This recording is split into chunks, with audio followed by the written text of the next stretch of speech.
anledning har jeg fået min stylist, Camilla Hansen, til at sætte mit hår og lægge min makeup. For jeg skal bare være klar. Det vigtige er bare at se godt ud.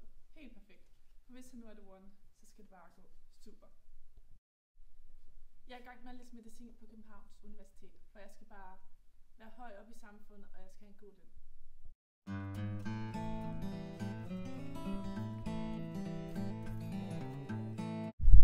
Mit navn er Kurt Jensen, og i dag skal jeg lave damer.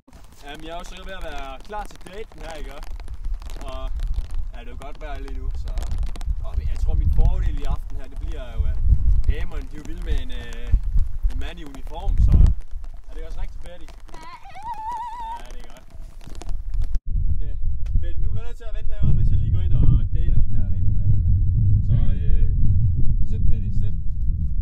Ja, det er godt. Jeg har bestilt et bord til 2. Super, nu skal jeg lige. Hvad for et navn? Kurt Jensen. Yes, nu skal jeg vise dig noget. Ej, det står de her fine pladser, jeg skal se på. Det er der. Super. Så kommer jeg ind på den her restaurant der, ikke? Det er bare så fint, og det dufter bare godt. Det kan jeg godt sige det, jeg kan. Ja. God aften til dig. Mange tak. Oh my god, hvad laver der en ko her? Hej, jeg skal på date med en, der hedder Kurt Jensen eller noget stil. Ja, nu skal jeg vise dig ned til ham. Det er her. Okay. Jeg er meget, jeg skal på date med. Ej, hvor er det hyggeligt. Og så der kom ind og ser, at det er ham, jeg skal på date med. Så tænker jeg bare, oh my god, nej. Var det hans ko, der stod derude? Oh my god. Helt ærligt. No go. Men jeg så hende med det samme, ikke? Fordi hun var bare så smuk som en solsæk. Håret er i hvert fald næsten af samme farve, ikke? Og så var hun der bare. Så vi skal jo lige finde ud af, hvad for noget mad vi skal have i dag. Ja. Jeg kan godt sige, at jeg bare er tydelig hele dagen. Det er hårdt sådan at skulle ud og male køer der om morgenen der klokken 5. Jamen, det lyder da også meget hårdt. Ja, så du har selv prøvet det, kan jeg høre. Nej. Jeg synes, du ligner det ellers en med sådan nogle malke hænder. Nej. Nej. Det gider jeg ikke spille min tid på. Pjat. Har du så fundet ud af, hvad du skal have i dag? Ja. Tjener. Ja, hvad skal I have? Jeg skulle have mig, Carsten, nogle kartofler og noget flæskesteg med persillesovs. Jo, det kan du tro, vi har. Ja. Hvad så med nogle bajer? Ej, det har vi desværre ikke. Vi har rødvin eller hvidvin. Jamen, så tror jeg tager sådan noget rødvin. Det matcher ligesom tøjet, det var. Det var jeg. Ja. Hvad skal du have? Jamen, jeg skal have en salat med noget laks til, og så gråtbrød og ingen dressing, og så noget hvidvin. Okay, det finder jeg lige. Ja, her er hvidvin, og her er rødvin. Det ser fornemt ud. Skal jeg lige tage tungen her med, så? Ja, det må du godt. Så kommer jeg ind på den her restaurant, ikke? Den er fine restaurant. Men hvad for en restaurant? Har ingen pilsner? Det er jo bare træls. Okay, altså et er, at han spiser stegt flæsk med persillesauce, eller hvad end det var. Og så hans rødvin. Hvorfor drikker han ikke det samme, som jeg gør? Altså helt ærligt. Og så hans tøj, hans hår og hans hat. Ej, helt ærligt. Det er nok føj. Rigtig bunderøv. Ej, har du set den ko, der står derude, eller hvad end det er? Du har hilst på Betty Malkeko. Hun er bare en dejlig lige, det kan jeg godt sige derude.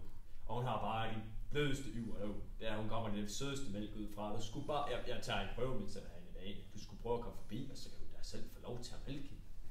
Har du taget din ko med? Jeg har taget min ko, og Ja. Hvad lærer du så din hverdag? Jeg læser medicin på Københavns Universitet. Så jeg kan komme op og blive høj i samfundet og få en god løn. Det var sgu da kedeligt. Du skulle have malke mine køer. Ej, det tror jeg så godt nok ikke. Og så har han sin ko med. Ej, helt ærligt. Og så Betty Malkeko eller et eller andet i den stil. Altså, et er, at han tager sin ko med, ikke? Og så han kalder det der mega kiksede navn. Ej, helt ærligt, det føj. Jamen, så hører jeg, hun har allerede har mødt og hilst på Betty Malkeko der, ikke? Og jeg kan høre, at de er allerede bedste venner. Men nu skal hun ikke få gode idéer, ikke? Og Betty, hun er min ko, og hun virker lige en anelse lidt for glad for at høre om hende. Der er vi senere. Nå, men jeg skal vist også snart tage hjemme nu, så det har været hyggeligt. Min kører, vi skal nok også snart maldes. Skal vi sige det, og vi ser det på en dag. Så farvel. Farvel. Nej, du skal ikke give en kommer, skal vi. Vi ses jo her, jeg regner med kontakter. Ja. Se den lige med at køre sammen. Ja. Farvel. Nå, men du er så servitrisen ved Boni. Hvad synes du om den? De passer da i hvert fald ikke sammen, så det er gået til. Hun er da vist en overklasse snop, og han er da totalt bundeagtig. Det går jeg tror ikke, der kommer en anden date i hvert fald. Så meget kan jeg sige. Jamen, jeg synes da, det gik da meget godt. Hun virkede da super flink og interesseret. Jeg er sikker på, at vi ses her en af de andre gange her. Og så de der kvindefolk der, hun smuttede for regningen. Altså, hvor meget mælk tror hun, jeg får for mine køer?